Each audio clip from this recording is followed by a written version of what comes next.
Assalamualaikum warahmatullahi wabarakatuh. Akkam jirtan nagaa keessanii warroonni maatii kiyya taatan hundi keessaniyyuu waan ofii kiyyaa fuulatti fayyadamee na fayyade yeroo dheeraadhaaf itti fayyadame ammaa fi dibachuuf qopheeffadhee jiru isiniif qooduuf dhufe.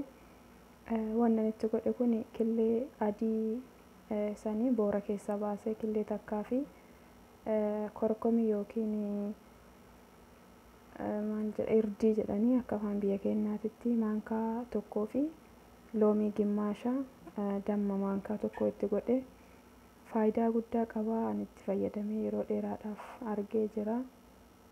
Waan gugurraacha fuula irratti nama mul'atullee namarraa balleessaa, akkasuma fuula keenyaaf illee bareedaadha, namallee bareechisaa, bareedaadha. Yeroo tokko yoo itti fayyadamtanii sa'aatii qabaattanii namoonni itti fayyadamuu dandeettan itti fayyadamaa, faayidaa isaan argitanii. Ani ofii kiyyaa garuu itti fayyadamee torbaanitti yeroo tokko akkuma naa mijatee akka sa'aatii argadhe fayyadama. Baay'ee faayidaa qaba isiniin jedhaa, itti fayyadama.